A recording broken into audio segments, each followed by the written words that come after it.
మరణాలను కళ్ళు మూసుకున్నట్లయితే చిన్న ప్రార్థన చేసుకుని వాక్య భాగాన్ని ధ్యానించుకుందాం. పరిశుద్ధుడైన తండ్రి, మహోన్నతుడా, మీ పరిశుద్ధమైన పాదములకు స్తోత్రము ప్రభువా. అయ్యా నా తండ్రి, ఈ ప్రాముఖ్యమైన సమయంలో దేహదాసురాలుగా నీ సన్నిధానంలో నిలబడేటట్టుగా ప్రభువా నన్ను పూర్తిగా మీ శిలువ చాటును మరుగు చేసుకుని మాకు కావలసినటువంటి ఆత్మీయమైన వర్తమానాన్ని మాకు దయచేయమని, సమస్తాన్ని మీ ఆధీనమందుకుని మమ్మల్ని నడిపించమని త్వరగా రాబోతున్న యేసు పరిశుద్ధ నామములో అడిగి వేడుకుని ప్రార్థిస్తున్నాను తండ్రి. ఆమేన్. ఈ సమయం ఇచ్చినటువంటి దేవాదేవునికి వందనాలు. కూడి వచ్చిన మీ అందరికీ కూడా నా వందనాలు చెల్లిస్తున్నాను. వాక్య భాగాన్ని చదువుకుందామండి. సామెతల గ్రంథము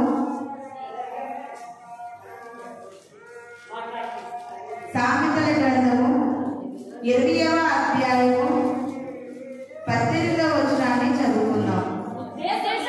ఉద్దేశం ఆలోచన చేత స్థిరపరచబడును, వివేకము గల నాయకుడవై యుద్ధము చేయము.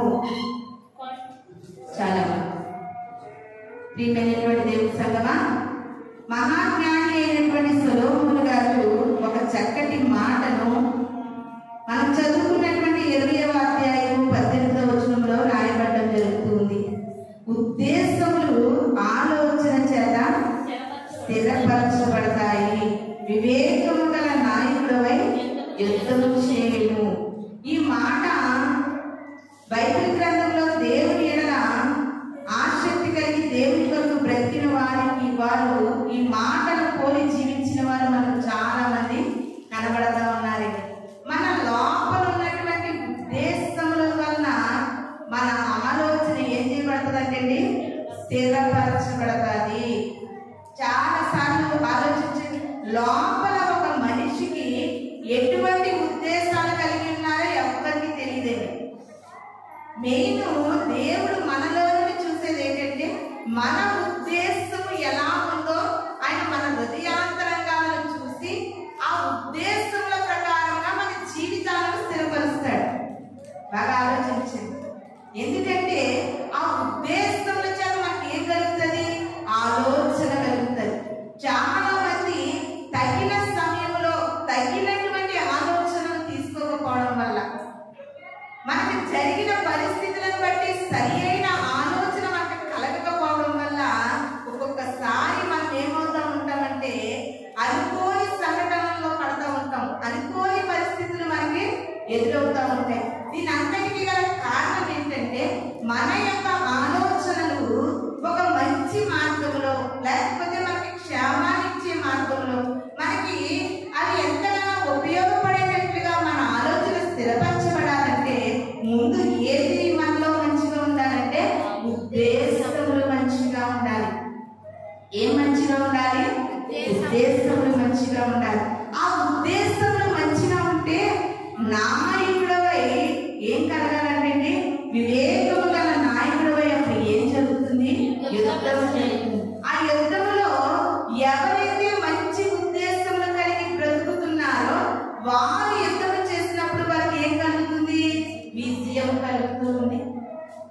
ఈ కాలాన్ని మనం చూస్తే ప్రియమైన దేవుని సంగమా, ప్రతి ఒక్కరు కూడా దేవుని తెలుసుకున్నటువంటి బిడ్డలతో సహా కూడా ఈ యొక్క సమాజ పరిస్థితులను బట్టి, ఇప్పుడు జరుగుతున్నటువంటి పరిణామాలను బట్టి మనం ఆలోచన చేస్తే ప్రతి ఒక్కరు ఏమనుకుంటున్నారంటే నేను, నా కుటుంబము, నేను అని ఒక సర్కిల్ గా బ్రతుకుతూ ఉన్నారు. కానీ క్రైస్తవుడు అనేవాడు అలా బ్రతకూడదు. నీవు నీ కుటుంబం కొరకు బ్రతకకూడదు. క్రైస్తవుడు అనే వ్యక్తి ఎప్పుడు కూడా ప్రతి కుటుంబం కొరకు కూడా ప్రార్థించే వ్యక్తిగా ఉండాలి. ప్రతి ఒక్కరు కూడా మనల్ని పరిపాలిస్తున్నటువంటి దేశం కొరకు, మనం ఉంటున్న గ్రామం కొరకు, మనలో ఉన్నటువంటి సమస్తం కొరకు కూడా క్రైస్తవుడు భారం కలిగిన బిడ్డగా జీవించాలి. అంతేగాని నా జీవితము, నా బిడ్డలు, నా భర్త, నా భార్య, నేను అనేటటువంటి ఒక సర్కిల్లో ఏ క్రైస్తవుడు కూడా జీవించకూడదు. ఎందుకంటే ప్రియమైన దేవుని సంగమా, అలాగే జీవించేవాడైతే దావీదు కూడా ఏమనుకునేవాడంటే ఇశ్రాయేలు ఇశ్రాయేలీయులందరూ ఉంటుండగా గొలియాతు వచ్చినప్పుడు వారన్నకి లేని వారు నాకెందుకు అనుకోవాలి కదండి. ఆ ఇశ్రాయేలీయుల ప్రాంతంలో బలమైన వారు ఉన్నారు, యుద్ధ వీరులు ఉన్నారు, యుద్ధ నైపుణ్యాలు కలిగిన వారు ఉన్నారు. వారందరికీ లేని బాధ నాకెందుకండి, నాకెందుకు అసలు లేని బాధ నాకెందుకు అనుకోలేదు. దావీదు ఒక మంచి ఉద్దేశాన్ని కలిగి ఉన్నాడు. ఉద్దేశంలో కూడా కొన్ని రకాలైనటువంటి ఉద్దేశాలు ఉన్నాయి. దావీదులో కలిగిన ఉద్దేశం ఏంటంటే, ఒక్కడైనటువంటి అన్యుడిగా నిలబడినటువంటి ఫిలిస్తీయుడైన గొలియాతు మా ఇశ్రాయేలీయుల జనాంగానే కాదు, జనాంగాన్ని నడిపిస్తున్న దేవునికి కూడా వీడు ఏం చేస్తున్నాడు, ఏలన చేసినట్టు మాట్లాడుతూ ఉన్నాడని దావీదు ఇశ్రాయేలీయుల దేశం అంతటికి, ఆ జనాంగం అంతటికి కూడా దావీదు ఒక మంచి ఉద్దేశంతో గొలియాతును చంపడానికి ముందుకెళ్ళాడండి. నిజంగా ఆలోచిస్తే దావీదే చంపాల్సిన వద్దు, అక్కడ చాలా మంది బలవంతులు ఉన్నారు, యుద్ధం వచ్చిన వారు ఉన్నారు, మహారాజైన సౌలు ఉన్నారు. సౌలు గారు కూడా కత్తి పట్టుకుంటే వేలవాదిగా యుద్ధాల్లో ఎన్నో విజయాలు పొందుకున్నారు. కానీ ఇక్కడికి వచ్చేసరికి మనకి ఒక చిన్న విషయం ఏమి నేర్పిస్తుందంటే, ఉన్నవారందరూ కూడా, బలవంతులైన వారందరూ కూడా, రాజుగా ఉన్న అందరూ కూడా, వీళ్ళందరూ ఎలాంటి ఉద్దేశాలు కలిగి ఉన్నారంటే, నేను, నా ప్రాణము, నా జీవితము, నా బిడ్డలు, నా రాజ్యం అనేట్టుగా ఉన్నారు. దావీదు అయితే అలా లేడండి. దావీదు గారైతే అలా లేడు. ఎప్పుడు కూడా ఇంకా కొన్ని కొటేషన్స్ పెడతా ఉంటారు కదా స్కూల్స్లోని, బయటకు వెళ్ళినప్పుడు ఎక్కడైనా గోడల మీద కొన్ని నీతి వాక్యాలు రాస్తూ ఉంటారు. పరుల క్షేమం కోరువాడే బలవంతుడు ప్రియమైన.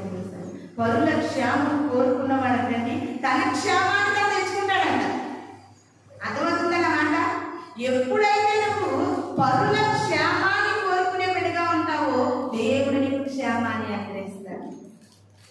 దావీదు నిత్యముగా ఒక్కసారి ఆలోచించండి, అంతమంది కూడా ఒక స్వార్థపూరితంగా ఉండిపోయారు ఇక్కడ.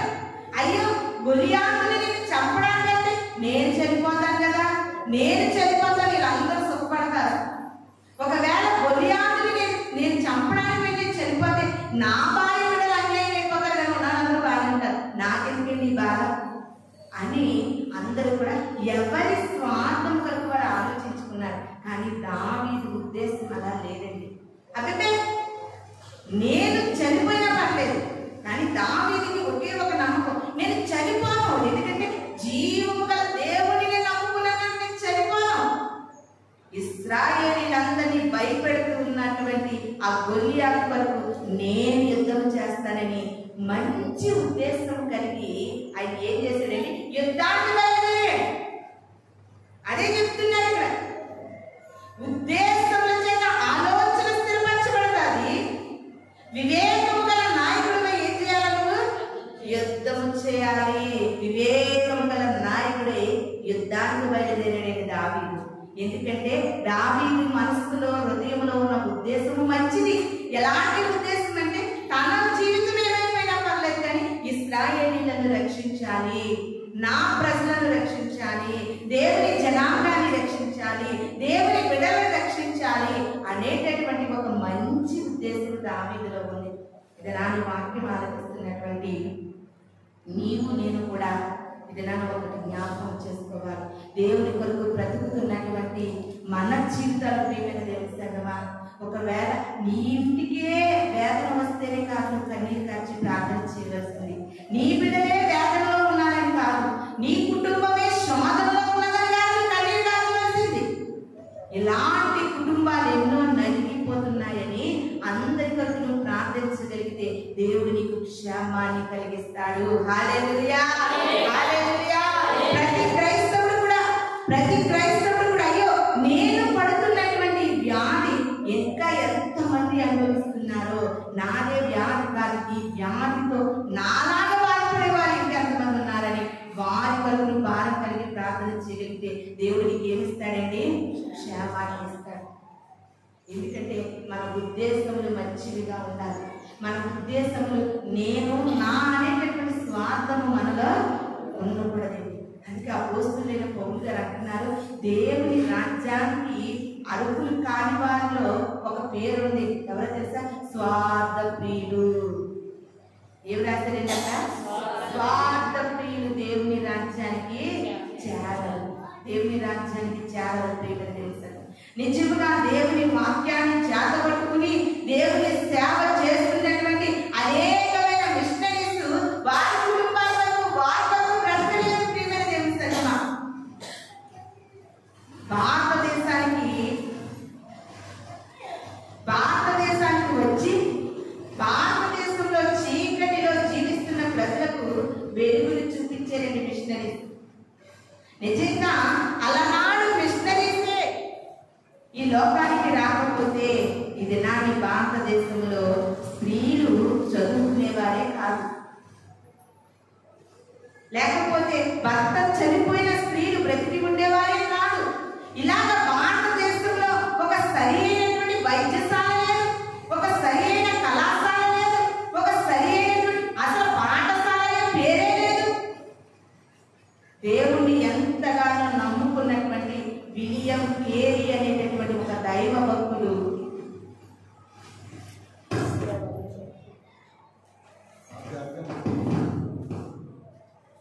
ఒకసారి మనం ఆలోచన చేయగలిగితే అలనాడు స్వార్థపూరితమైనటువంటి బిడ్డలే జీవించి దేవుని సేవ చేసిన వారు స్వార్థంగా బ్రతకగలిగితే ఈ దినాన్ని సమాజం బాగుపడేదే కాదండి.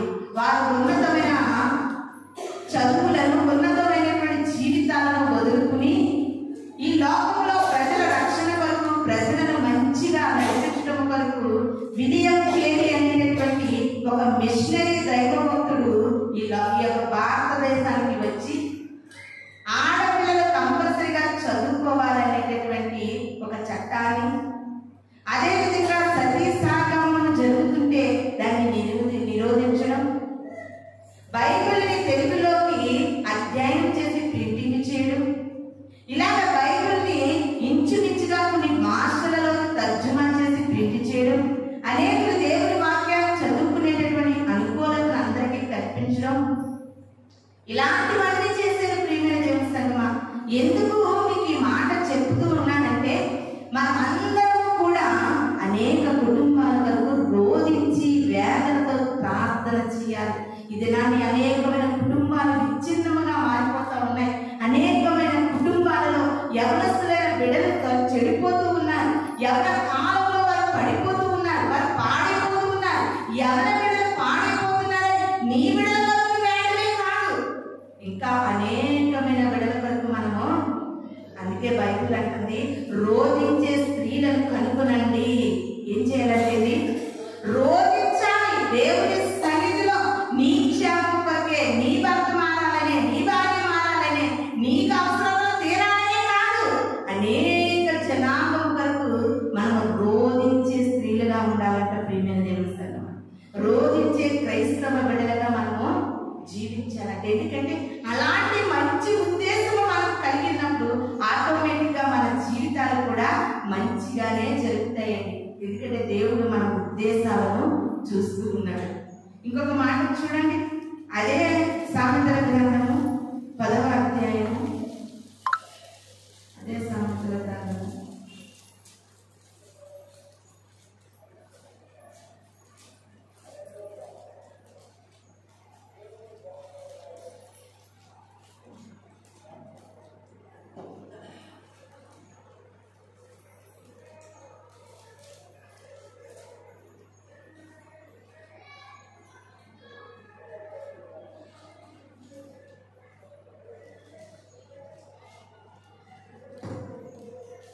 16వ అధ్యాయము, సామెతల గ్రంథము 16వ అధ్యాయము 3వ వచనాన్ని చదువుకుందామండి.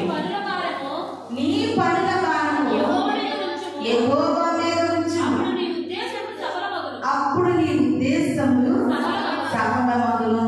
ఇది దాన్ని జీవిస్తున్నటువంటి మనం అందరం కూడా, మనకందరికి ప్రతి ఒక్కరికి కూడా ఎవరికి ఉండవలసినటువంటి పనులు మనకు ఉంటాయి. అయితే ప్రియమైన దేవుని సంగమా, మన పనుల భారాన్ని ఎవరి మీద మోపాలంటే యెహోవా మీద మోపాలి. నీ ఉద్దేశంలో ఒక ఆలోచన ఉంది, నా బిడ్డలు ఎలా స్థిరపరచబడతారు, నా కుటుంబం ఎలా, లేకపోతే ఈ కష్టాల్లో ఎలా గట్టెక్కాలి, వ్యాధి బాధల నుండి నేను ఎప్పుడు స్వస్థత పొందుకుంటాను, నా పరిస్థితి ఏంటి, నా స్థితిగతి ఏంటి, నా పేదరికం ఏంటి, నా లేన స్థితి ఏంటి అని మన హృదయంలో ప్రతి ఒక్కరికి తగినట్లుగా ఒక్కొక్క ఉద్దేశాలు ఉంటాయి. ప్రియమైన దేవుని సంగమా,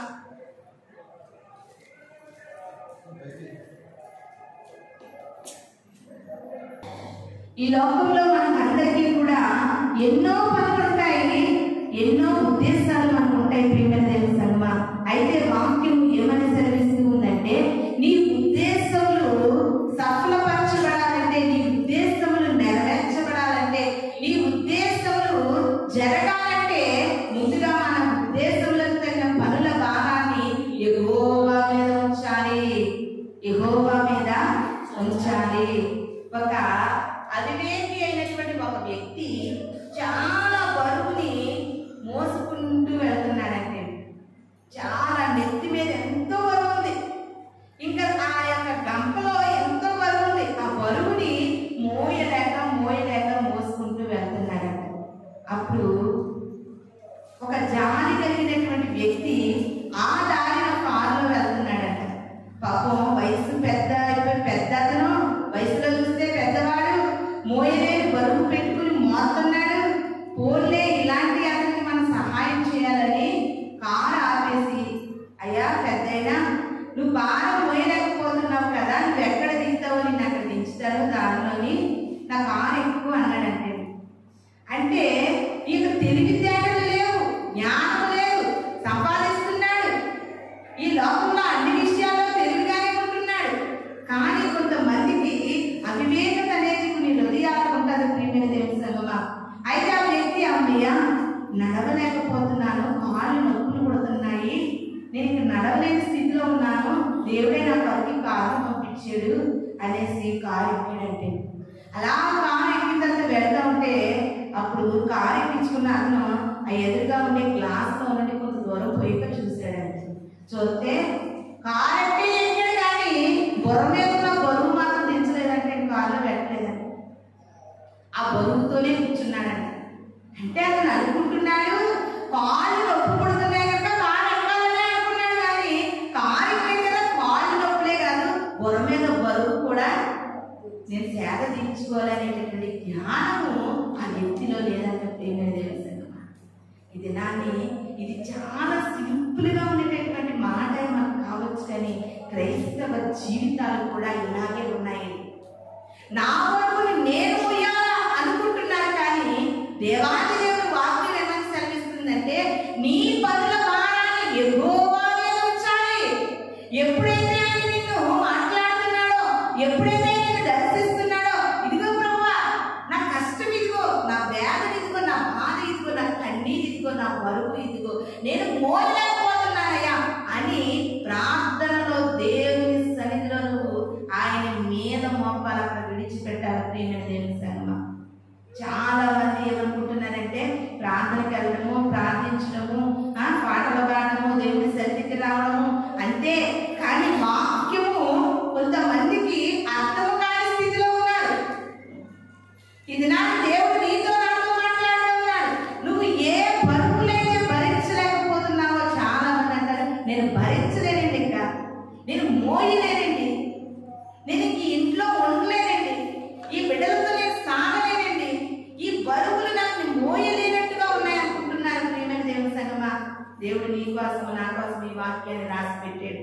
ఏమనంటే, నీ పనుల భారము యెహోవా మీద మోపు, అప్పుడు నీ ఉద్దేశంలో ఏమైపోతాయండి, సఫలీకృతం అవుతాయి. ప్రియమైన దేవుని సంగమా, ఎప్పుడైనా దేవుని సన్నిధిలో ఒకవేళ ఫస్ట్ నుండి కూడా క్రైస్తవులుగానే జీవించవచ్చు. ప్రియమైన దేవుని సంగమా, కానీ వాక్యమునికి ఎంతగా అర్థమైందో నాకు తెలియదు, కానీ చాలా మంది అంటున్నారు, యేసయ్యా నా బరువుని ప్రభువా నేనే మోసుకుంటానయ్యా, నా బరువు భారం అంతా నేను ఒక్కదాన్ని మోస్తున్నానయ్యా అని మనం ఫీల్ అవుతాం, కానీ అది దేవుని మీద పెట్టడానికి మనము ఇష్టపడము. ఆయన ఇంకా మంచి మాట అంటున్నారు, భారం మోయించిన సమస్తమైన జనులారా నా యొద్దకు రండి, ఎందుకంటే మీరు నా యొద్దకు వచ్చినప్పుడు ఆ భారాన్ని నేనే చేసుకుంటాను, మీకు ఏమిస్తాను, విశ్రాంతినిస్తాను, ఆ భారం ఆయన మోస్తానంటున్నాడండి. కొన్ని భారాలు వేరే ఒకరు మోయడానికి అవకాశాలు ఉంటాయి, కానీ కొన్ని భారాలు ఎవరి భారాలు వారే మోసుకోవాలి. వేరే వాళ్ళు హెల్ప్ చేయడానికి కుదరనటువంటి పరిస్థితులు లోకంలో చాలా ఉన్నాయి. ప్రియమైన దేవుని సంగమా, నీ ఉద్దేశాలు, నీకు కొన్ని ఉద్దేశాలు ఉన్నాయి. అయ్యో ఈ భారం తేలికై నా స్థితి ఇలా ఉంటే బాగుండు, నా పరిస్థితి ఎలా ఉంటే బాగుండు, నా జీవితం ఇలా ఉంటే బాగుండు అని ఉద్దేశాలైతే కలిగి ఉన్నావు, కానీ భారాన్ని మాత్రం దేవుని ఎదురు ఏం చేయలేకపోతున్నావు, మోపలేకపోతున్నావు. ఇది నాకంటున్నాడు దేవుడు, ఈ పనుల భారం అంతా కూడా నా మీద మోపమ్మా, నేను నీకేమిస్తాను, నీవు ఏమేమి కావాలని ఉద్దేశాలు కలిగి ఉన్నావో అవన్నిటిని నేనేం చేస్తాను, ఈ రోజున సఫలము చేస్తానని వాక్యం మాట్లాడుతూ ఉంది. ప్రియమైన దేవుని సంగమా, నిజముగా దేవుడు మన యొక్క ఉద్దేశములు నెరవేర్చకపోతే, ప్రియమైన దేవుని సంగమా, దేవుడు కూడా కొన్ని ఉద్దేశాలు మన పట్ల కలిగి ఉన్నాడు. దేవాది దేవుడైనటువంటి తండ్రి అయిన దేవుడైనటువంటి యెహోవాకి ఒక ఉద్దేశం ఉందండి. ఉద్దేశం ఏంటంటే ఈ పాప జనాంగం, పాప లోకంలో జనులందరూ కూడా పాపముతోనే జీవిస్తూ ఉన్నారు. వారి పాపానికి ప్రక్షాళన చేయాలంటే ఒక ఉద్దేశాన్ని నేను కలిగి ఉన్నాను. ఆ ఉద్దేశం ఏంటంటే తన కుమారుడైన యేసుక్రీస్తుని మనకి ఇవ్వడానికి ఆయన ఏం కలిగి ఉన్నాడంటే ఉద్దేశం కలిగి ఉన్నాడు. ప్రతి మానవుడు కూడా ఈ యొక్క సమాజంలో జీవిస్తున్న ప్రతి మానవునికి ఏముంటదంటే ఉద్దేశం ఉంటుంది. ప్రియమైన తెలుసు, ప్రాణంతో బ్రతుకుతూ జీవిస్తున్నటువంటి ప్రతి ఒక్కరిలో కూడా ఎవరికి తగినట్లుగా వారికి ఏముంటాయంట, ఉద్దేశాలు ఉంటాయి.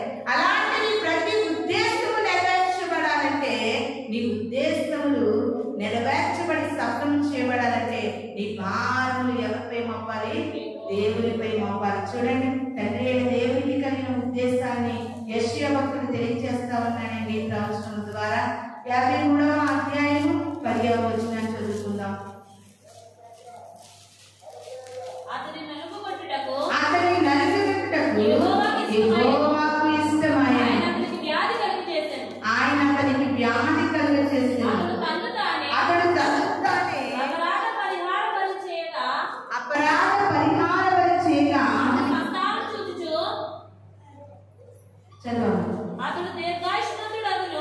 అతడు దీర్ఘాయుష్మంతుడగును. యెహోవా ఉద్దేశము అతని వలన సఫలమగును. హల్లెలూయా, హల్లెలూయా. ఈ లోకంలో మానవుల యొక్క పాపానికి ప్రక్షాళన కలగాలంటే ఎవరు రావాలండి?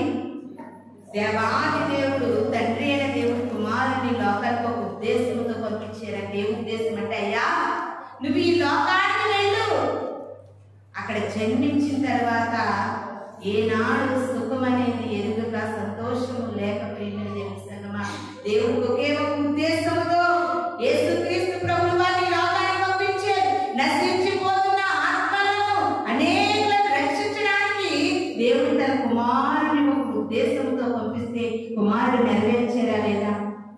నెరవేర్చారు కదండి. ఆయన మనందరి పాపం వరకు సిలువ మరణం పొంది మరలా మృత్యుంజడే తిరిగి లేచాడు. ఎందుకంటే దేవుడు తండ్రి ఉద్దేశాన్ని నెరవేర్చాడు. ఈ దినాన్ని క్రైస్తవులుగా జీవిస్తున్నటువంటి మన అందరి ఉద్దేశాలను కూడా తండ్రి అయిన దేవుడు కుమారుడే యేసుక్రీస్తు వారు నెరవేర్చాలంటే నిజముగా మన ఉద్దేశములు మంచివిగా ఉండాలి. ఉద్దేశం ఉండగా, ప్రియమైన దేవుని సంగమా, కొంతమంది ఉద్దేశాలు ఎలా ఉంటాయంటే దురుద్దేశముగా ఉంటాయి. దురుద్దేశమైన ఉద్దేశాలు కలిగి ఉంటారు. అలాంటి ఉద్దేశాలు కలిగిన వారుగా కాకుండా దేవుని ఎరిగి దేవునిలో జీవిస్తున్నటువంటి మన ఉద్దేశాలు ప్రభువుకి మంచిగా ఉండాలి, ప్రభువుకి ఇష్టముగా ఉండాలి. మన ఉద్దేశాలన్నీ కూడా దేవుడు సఫలపరచాలంటే ఆయన మీద మన పనుల భారాన్ని మోపాలి అని భక్తుడు సెలవిస్తూ ఉన్నాడండి. ఒకసారి చూద్దాం. అపోస్తలుల కార్యాలు 13వ అధ్యాయము 22వ వచనం చూసుకున్నట్లయితే, అపోస్తలుల కార్యాలు 13వ అధ్యాయం 22వ వచనం చూద్దాం.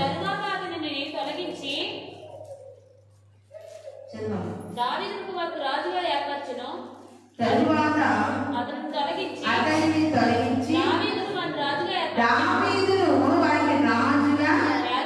ఏర్పరిచెను. మరియు ఆయన నేను యెష్షయి కుమారుడైన దావీదును కలుగుకొంటిని. అతడు నా ఇష్టానుసారుడైన మనుష్యుడు. హల్లెలూయా. దేవాది దేవుడు దావీదు గారి కోసం ఒక సాక్ష్యం చెబుతా ఉన్నారండి. యెష్షయి కుమారుడికి 8 మంది కుమారులు, 80 కుమారులు ఉన్నప్పటికీ కూడా 7 కూడా దేవుని ఉద్దేశాలు నెరవేర్చేటటువంటి జీవితాలు కనబడతలేదు. ప్రియమైన దేవుని సంగమా, ఒకే ఒకరు కనబడుతున్నారు దేవుని ఉద్దేశాన్ని నెరవేర్చే వారు. ఎవరు తెలుసా? దావీదు గారు. ఎప్పుడు కూడా నీ స్వయం కృషి కోసం నువ్వు ఉద్దేశాలు కలిగి ఉంటే ఎప్పటికీ కూడా దేవుడు నిన్ను పట్టించుకోలేదు. ఎప్పుడు కూడా మనం అందరం కూడా పరుల క్షేమాన్ని కోరుకునేవారిగా, పరుల సంతోషాన్ని కోరుకునేవారిగా, అందరూ బాగుండాలి, అందులో మనం ఉండాలి అనేటువంటి ఉద్దేశాన్ని నువ్వు కలిగి ఉండాలి. ప్రియమైన దేవుని సంగమా, అలాంటి ఉద్దేశం కలిగిన దావీదు దేవుడికి ఎలా ఉన్నాడంటే ఇష్టానుసారుడైన మనుష్యుడై ఉన్నాడు. చాలా మంది ఎదుటివారు బాగుపడాలనే ఉద్దేశం ఉండదు, బాగుపడితే చూడలేనటువంటి స్థితిలో కూడా ఉంటారు. అలాంటి వారిని దేవుడు ఏమాత్రం కూడా ఇష్టపడరు. ప్రియమైన దేవుని సంగమా, ఇష్టపడరు. ఎప్పుడు కూడా ఒక క్రైస్తవ జీవితం కలిగిన నీవు నేను కూడా మంచి ఉద్దేశాన్ని కలిగి ఉండాలి. ఆ మంచి ఉద్దేశాలను కలిగి ఉంటే నువ్వు దేవుని దృష్టిలో ఎలా ఉంటావు? మనము ఇష్టానుసారంగా ఉంటాము. 8 మంది బిడ్డలు ఒకే కడుపున పుట్టారు, కానీ 7 కూడా మంచి ఉద్దేశం దేవుడికి కనబడలేదు, దావీదులో కనబడింది. అందుకే అంటారు, మనుషులు మనం చూసినా, మనం పట్టించుకున్నా, మనం లెక్కించినా లెక్కించకపోయినా దేవుడు ఎక్కడ ఉంటే చాలండి. మన ఉద్దేశాలను బట్టి దేవుడు మనల్ని స్థిరపరుస్తాడు. మన ఉద్దేశాలను బట్టి మన బిడ్డలను స్థిరపరుస్తాడు. మన ఉద్దేశాలను బట్టే దేవుడు మనం ఉన్నతమైన స్థితిలో నిజంగా దావీదు ఉద్దేశాలు దేవుడికి ఇష్టానుసారం ఉండడం బట్టే ఎక్కడ లేదని ఎత్తైన కొండపైన దేవుడు దావీదుని కూర్చుండబెట్టాడు. ఇది నా నీ ఉద్దేశం ఎలా ఉంది? ఎప్పుడు కూడా ఒకవేళ నువ్వు ప్రార్థన చేస్తున్నావు నీ బిడ్డ కొరకు, ఆ బిడ్డతో పాటు మిగతా బిడ్డలు ఎంతో మంది ఉంటారు, వారి కొరకు ప్రార్థన చేయాలి. నీ కుటుంబం కొరకు ప్రార్థిస్తున్నావు, ఎన్నో కుటుంబాలు ఉంటాయి, వారి కొరకు ప్రార్థన చేయాలి. నీ భార్య కొరకు ప్రార్థిస్తున్నావు, నీలా బాధపడే వాళ్ళు ఎంతో మంది ఉంటారు, వారి కొరకు ప్రార్థన చేయాలి. ఎప్పుడు కూడా పరుల క్షేమాన్ని కోరుకునేటటువంటి క్రైస్తవులుగా మనం ఉండాలి. అలాంటి మంచి ఉద్దేశం మనం కలిగి ఉంటే దేవుడు మనల్ని ఇష్టానుసారులుగా చూస్తాడని దావీదు గారిని బట్టి మనకు అర్థమవుతూ ఉందండి. దావీదుని యెష్షయి కుమారుడైనటువంటి దావీదుని దేవుడు కనుగొన్నాడంట. ప్రియమైన ఎదుటి వారి ప్రవర్తన ఎలా ఉన్నా, ఎదుటి వారి ఎలా ఉన్నా, ఎవరు ఎలా ఉన్నప్పటికీ కూడా నీ ఉద్దేశం మంచిగా ఉండేలాగా నువ్వు చూసుకోవాలి. నా ఉద్దేశాలు మంచిగా ఉండేటట్లుగా నేను చూసుకోలేదు. ఎందుకంటే ఉద్దేశముల ద్వారా ఏం స్థిరపరచబడుతుందంట? ఆలోచన స్థిరపరచబడతాం. చాలా మంది ఈ లోకంలో అనాలోచన వల్ల చాలా దెబ్బైపోతున్నారండి. అనాలోచన పెద్ద పెద్ద మహారాజుల సైతం కూడా అనాలోచన వల్ల పడిపోతూ ఉన్నారు. ఇది నాకు ఎంతో మంది ఎవరి బిడ్డలు అనాలోచన వల్ల పడిపోతూ ఉన్నారు. ఈ మధ్య బాగా రీల్స్ లో చాలా మంది చనిపోతున్నారు, చనిపోయే వారిని చూస్తున్నారు, అయినా వీళ్ళు కూడా అటువంటి రీల్స్ చేస్తున్నారు. మన యూట్యూబ్ లో ఒక ఆవిడ సోషల్ మీడియాకి వస్తూ ఉంటారు, ఆవిడ హెల్త్ టిప్స్ అయి చెప్తూ ఉంటారు. ఆవిడ కుమార్తె డాక్టర్ చేస్తుంది, చదువు అయిపోయింది, డాక్టర్ ఆవిడ ఒక నదిలో నుండి దూకుతూ రీల్స్ చేస్తుంది. దూకినట్లుగా వెళ్ళిపోయింది. అంటే అమ్మాయి డాక్టర్, జ్ఞానం ఉంది, చదువు ఉంది, అమ్మాయి కూడా చాలా బాగుంది, అందం ఉంది, ఐశ్వర్యం ఉంది, మంచి తల్లి పేరెంట్స్, అంతా బాగుంది. కానీ ఆమె ఉద్దేశంలో మంచిగా లేదండి. ఆలోచన శక్తి లేదు, ఆలోచించగలిగిన శక్తి లేదు. ప్రియమైన దేవుని సంగమా, ముందు నీ ఉద్దేశంలో బాగుంటే నీ ఆలోచన స్థిరపరచబడతాది. మన ఉద్దేశంలో బాగోవాలి. మనం ఏ స్థితిలో ఉన్నాం? ధనికులమా, పేదలమా, లేకపోతే మిడిల్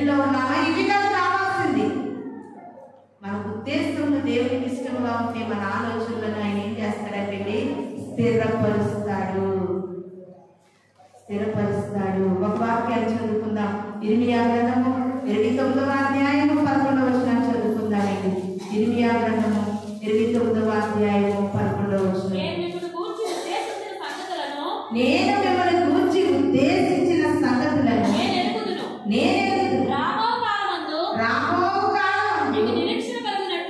మీకు నిరీక్షణ కలిగినట్లుగా అది సమాధానకరమైన ఉద్దేశములే గాని హానికరమైన కావు.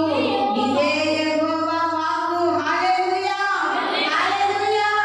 ఇక్కడ ఇర్మియా భక్తుడి ద్వారా హానికరమైన ఉద్దేశాలు కనబడతా ఉన్నాయి, సమాధానకరమైన ఉద్దేశాలు కనబడతా ఉన్నాయి. ఇది నాన్న నీలో ఉన్న ఉద్దేశము పరులకు హాని చేసే ఉద్దేశం నీకుందా? నీలో ఉన్నటువంటి ఉద్దేశము నీ పొరుగు వారికి హాని కలిగించే ఉద్దేశం ఉందా? జాగ్రత్త సుమా. ఒకవేళ ప్రస్తుతానికి జీవితం సుఖవంతంగానే సాగొచ్చు, కానీ నీ ఉద్దేశముల ద్వారా ఎదుటి వారికి నష్టము వాటిల్లితే ఎప్పటికైనా శిక్ష నీకు తప్పదు. ఎప్పుడు కూడా క్రైస్తవులుగా జీవిస్తున్న మన ఉద్దేశాలు సమాధానంగా ఉండాలి. ఎలా ఉండాలంటే సమాధానంగా ఉండాలి. కొంతమంది చూడండి, భార్య భర్తల మధ్య ఏదైనా గొడవలు ఉంటే అవి పాపం అలాగే మండుతూ ఉంటుందా, వెళ్ళి ఇంకా కొంత గట్టేస్తూ ఉంటారంటే ఇంకా బాగా మంట వచ్చిదా. లేకపోతే ఇద్దరు తోటిపడలు ఉన్నారనుకో, వాళ్ళ మీద కొంచెం దూరం ఉంటుందా, ఇంకా దూరాన్ని పెంచుతూ ఉంటారు. అర్థపడతా ఉన్నారనుకో, వాళ్ళ మీద వచ్చిన మిస్టేక్ ఉందా, ఇంకా భారాన్ని పెంచుతూ ఉంటారు. ఇవన్నీ ఎలాంటివంటే హానికరమైన ఉద్దేశాలు ప్రతి బిడ్డలో ఉంటున్నాయి. ప్రియమైన దేవుని సంగమా, జాగ్రత్త. నీ పొరుగు వారి పట్ల ఎప్పటికైనా సరే నువ్వు సమాధానపరిచేటటువంటి స్థితిలో నీ ఉద్దేశాలు ఉండాలి, కానీ వారికి హాని కలిగించేటటువంటి ఉద్దేశాలు మనకి ఏమాత్రము కూడా మంచిది కాదు అని ఇర్మియా భక్తుల ద్వారా దేవుడు మాట్లాడుతున్నారయ్యా. నేను చెప్పేటటువంటి ఉద్దేశములు సమాధానకరమైనవి, అవి హానికరములు కావు, అవి హాని కలిగించేవి ఏమాత్రం కూడా. కొంతమంది చూడండి, ఎవరి బిడ్డలు ఉంటారు, ఎవరి బిడ్డలు ఉంటే వారిని ఏదో చెడు మార్గంగా ప్రయత్నించడానికి కొంతమంది పెద్దవారు వారికి సహాయకర్తలు ఉంటారు. అది హానికరమైనది. ప్రియమైన దేవుని సంగమా, ఒకవేళ నువ్వు ఒకవేళ నువ్వు వయసులో పెద్దగా ఉండి నీ ఎదుటిగా ఎవరైనా చిన్నపిల్లలు కానీ ఎవరైనా తప్పులు చేస్తున్నప్పుడు మందలించాలి, గద్దించాలి. అంతేగాని వారి మాటలో మాటేసి ఇంకా వారిని ప్రోత్సాహపరిచేటటువంటి ఉద్దేశం మనం కలిగి ఉండకూడదు. ఎందుకంటే ఈ ఉద్దేశం లేకపోతే నాకు కడుపున బిడ్డకు రిపీట్ అవుతుంది. జాగ్రత్త. దేవుడు ఏది విడిచిపెట్టడు. మన ఉద్దేశాలు మంచి ఉద్దేశాలు కలిగి ఉండాలి. ఎప్పుడైతే నువ్వు మంచి ఉద్దేశాన్ని కలిగి ఉంటావో దేవుడు నీ జీవితంలో ఎన్నో అద్భుత కార్యాలు, నీ ఉద్దేశాలన్నీ కూడా సఫలపరిచేటటువంటి కార్యాలు దేవుడు మన పట్ల జరిగిస్తాడండి. 2వ తిమోతికి రాసిన పత్రిక 3వ అధ్యాయము 10వ వచనాన్ని చదువుకుందాం. 2వ తిమోతికి రాసిన పత్రిక 3వ అధ్యాయము 10వ వచనం. అయితే నీవు నా బోధన నా ప్రవర్తన నా ఉద్దేశం నా విశ్వాసం నా దీర్ఘశాంతం నా ప్రేమను నా ఓర్పును అంతియొకయ ఇకోనియ లుస్త్రాను పట్టణంలో నాకు కలిగినట్టు హింసలను ఉపద్రవములను తెలుసుకున్న వాడవై నన్ను వెంబడించితివి. అట్టి హింసను సహించితివి కానీ వాటన్నిటిలోకి ప్రభువులను తప్పించెను. హల్లెలూయా, హల్లెలూయా. దేవునిలో జీవిస్తున్నటువంటి మన ఉద్దేశములు, ప్రియమైన దేవుని సంగమా, మన ప్రవర్తన అన్ని కూడా దేవుని విషయంలో సరి అయినదిగా ఉండాలి. సరి అయిన ఉద్దేశము, మంచి ఉద్దేశాన్ని మనం కలిగి ఉండకపోతే మనము ఎంతగా దేవునిలో బ్రతికినా కానీ అది ఏమైపోతుందంటే నిష్ఫలమైపోతుంది. నువ్వు ఎలాగ దేవునిలో జీవించే వ్యక్తివైనా, ఒక విశ్వాసమైన, ఒక ప్రార్థన పరాలైనా, లేకపోతే ఒక పాటలు పాడే వ్యక్తివైనా, ఏదైనా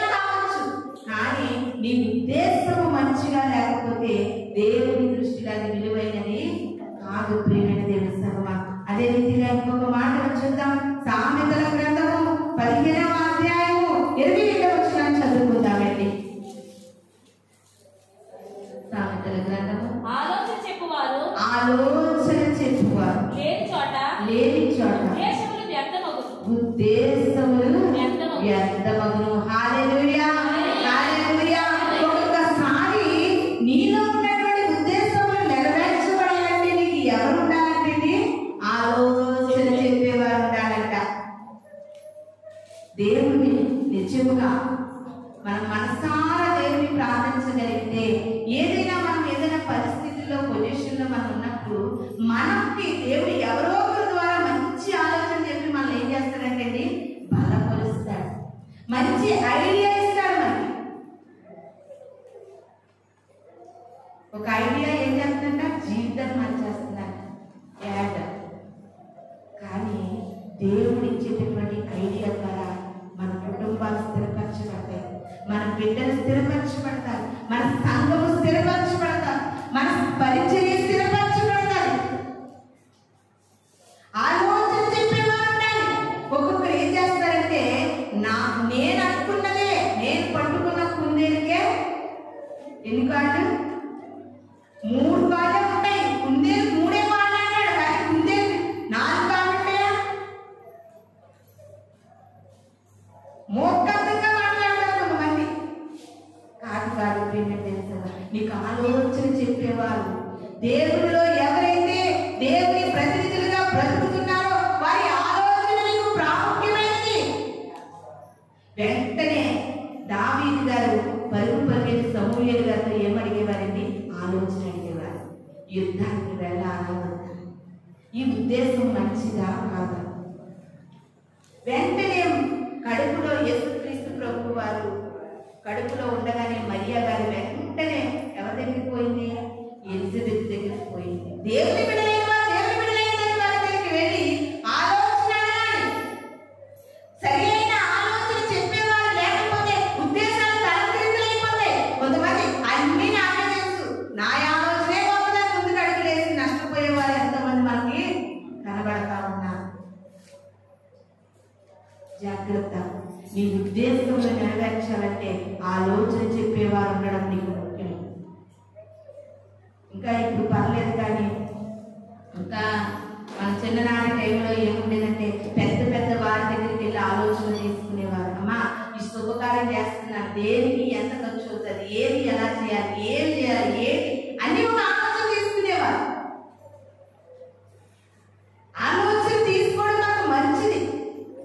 అంతకంటే ముఖ్యంగా ఆలోచనకర్త అయిన దేవుని సంప్రదించడము మనకు చాలా ముఖ్యము. ప్రియమైన దేవుడు, ఎప్పుడైనా నువ్వు అలాంటి ఆలోచన తీసుకున్నావా?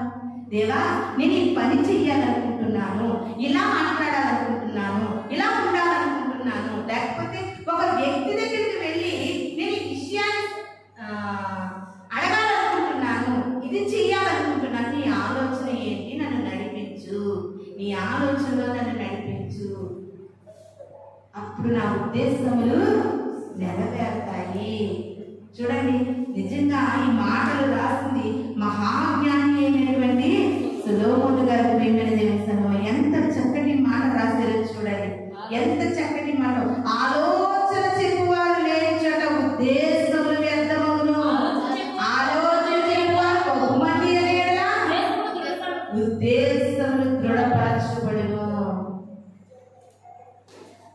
ఎంత దేవునిలో జీవిస్తున్నటువంటి నేను కూడా ఒక్కొక్కసారి లోకానుసారమైన నిర్ణయాలు తీసుకునేటప్పుడు నాకు కూడా ఏ నిర్ణయాలు తీసుకోవాలా, ఈ పని ఎలా చేయాలా ఏమి తెలియదండి.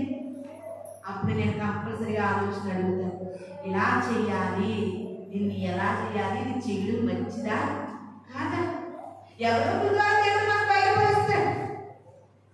తప్పనిసరిగా మనం ఆలోచన చెప్పేవారిని సంప్రదించడం మనకి చాలా మంచిది. ప్రియమైన దేవుని సంగమా, చాలా సార్లు ఈ యొక్క కుటుంబ కలహాల వల్ల చాలా మంది ఈ యొక్క టీవీలోని రచ్చబండలు ఇవి పెట్టి, ఒక లాయర్ను పెట్టి, ఒక డాక్టర్ను పెట్టి, ఆ యొక్క ఇరువురి మధ్య విభేదాలు లేకుండా చేయడానికి ఒక ఆలోచన అడగడానికి అన్ని ఏర్పాటు చేస్తున్నారు.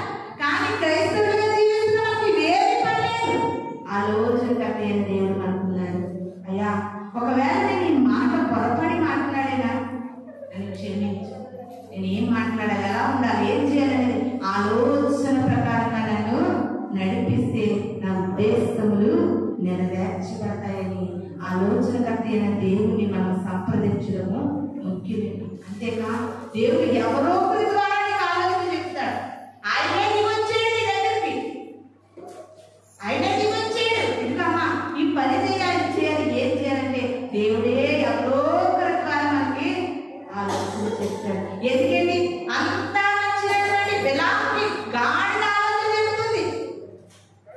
ఎల్లకరా బాబు, దూత కత్తి పట్టుకుంది, ఎల్లకరా అని బిలాముకి ఎవరు చెప్తున్నారండి? గాడిద ఆలోచన చెప్తా ఉంది.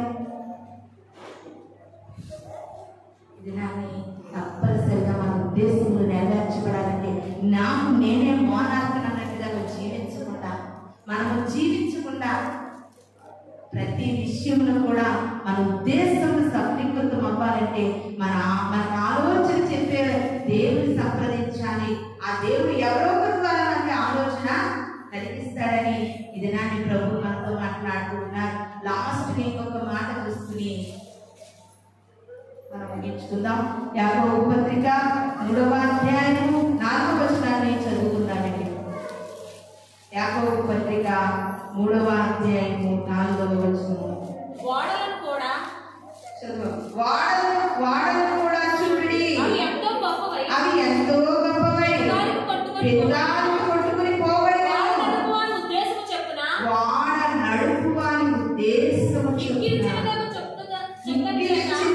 చుక్కాని చేత చెప్పబడెను. హల్లెలూయా, హల్లెలూయా. ఒకసారి జ్ఞాపకం చేసుకో ప్రియమైన దేవుని సంగమా, వాడు ఎంత పెద్ద పడవైనా పడలేదు, ఎంత పెద్ద పడవైనా ఆ పడవ నడిపేటటువంటి చుక్కాని బట్టి అది వెళతారు, కానీ నడిపే నాయకుడిని బట్టి కాదు, వాడ తయారు చేసిన వాడిని బట్టి కాదు, వాడలో కూర్చున్న వాడిని బట్టి కాదు. చిన్న చుక్కానే ఎంత పెద్ద వాడను నడిపిస్తున్నది. అందుకని యాకోబు భక్తుడు అంటూ ఉన్నారు ప్రియమైన దేవుని సంగమా, అలా చుక్కాని చేత రెప్పబడును. ఒకవేళ నీవు జీవిస్తున్నటువంటి జీవన విధానంలో వాడ నడుపుచున్న వారి ఉద్దేశ ప్రకారంగానే వాడ వెళతారు. ఒక బస్సు ఎక్కమనుకో, ఆ బస్ డ్రైవర్ ఉద్దేశం ఉంటుంది, ఈ రూట్ని వెళ్ళాలి. ఆడ ఎలా తీసుకెళ్తే కూర్చుని మనం వెళ్తాం. ఆ రాంగ్ రూట్లో తీసుకెళ్ళినా మనం ఏం చేయడం, మంచి రూట్లో తీసుకెళ్ళి ఏం చేయడం. ఈ వాక్యము ఎందుకు మీకు గుర్తు చేస్తున్నానంటే, నీ జీవితాన్ని నా జీవితాన్ని నడిపే నాయకుడు ఒకరు ఉన్నారు. ఆయన ఉద్దేశ ప్రకారంగానే నీ మాట వెళుతుంది. జాగ్రత్త. నువ్వు ఆయనను కాదని నువ్వెన్ని ప్రయత్నాలు చేసినా నీ వాడ ముందుకి సాగదు. ప్రియమైన దేవుని సంగమా, ఆయనకి నీ పట్ల ఒక ఉద్దేశం ఉంది, నీ జీవితం పట్ల ఆయనకి ఒక ముఖ్య ఉద్దేశం ఉంది సుమా. నీ ఉద్దేశం ద్వారా అనేకమైన ఆత్మలు పట్టబడాలి. ఆయన నీ పట్ల కలిగిన ఉద్దేశం ద్వారా దేవుని సేవ పరిచయం ముందుకు నడవాలి. ఆయన నీ పట్ల కలిగిన ఉద్దేశముల ద్వారా దావీదు పట్ల కలిగిన ఉద్దేశాన్ని దేవుడు నెరవేర్చినట్టుగా ఆయన కూడా నీ జీవితంలో నా జీవితంలో కొన్ని ఉద్దేశాలు కలిగి ఉన్నాడు. అందుకనే ఒకసారి మన సొంత ప్రయత్నాలు ఎన్ని చేసినప్పటికీ కూడా అందులో మనకు ప్రతిఫలం ఉండదు, అది ముందుకు సాగదు. ఎందుకంటే నువ్వు ఎంత చేసినా వాడని బట్టి కాదు, కానీ వాడ నడిపే వారి ఉద్దేశం చెప్పునే వాడ ముందుకు సాగుతుంది. ఆయన మన జీవితాన్ని నడుపుతున్నాడు కనుక, అయ్యా నా ఉద్దేశాలైతే ముందుకు సాగవు, కానీ నా జీవితం నడిపేటటువంటి నీ ఉద్దేశాల ప్రకారంగా నన్ను నడిపించేయాలి. మన జీవితాల్లో ప్రభు కొరకు మనం సమర్పించుకున్న రోజున ఆయన మనల్ని మంచి బాటలో నడిపిస్తాడని ఈ కొద్ది మాటలో దేవుడు మన వెనుకడిలో దీవించి ఆశీర్వదించిగాక. మనం అందరం కూడా కళ్ళు మూసుకున్నట్లయితే చిన్న ప్రార్థన చేసుకుందాం. పరిశుద్ధుడైన దేవా, మహోన్నతమైన తండ్రి, మీ పరిశుద్ధమైన పాదములకు స్తోత్రములు చెల్లించుకుంటున్నాం ప్రభువా. అవును దేవా, మానవులుగా ఎన్నెన్నో ఆలోచనలు, ఎన్నెన్నో ఉద్దేశాలు, ఎన్నెన్నో కోరికలు ప్రభువా, మేము బ్రతకాలని, మేము ఎలా ఉండాలి, మేము అది చేయాలి, ఇది చేయాలి, ఎలా జరగాలి ఎన్నో ప్రయత్నాలు మేము చేస్తున్నప్పటికీ ప్రభువా, వాడ నడిపేటటువంటి నాయకుని ఉద్దేశ ప్రకారంగా వాడ బయలుదేరుతున్నట్లుగా మా జీవితాలకు మీరే నాయకునిగా ఉండి ప్రభువా, మా ఉద్దేశాలని అగ్నితో కాల్చి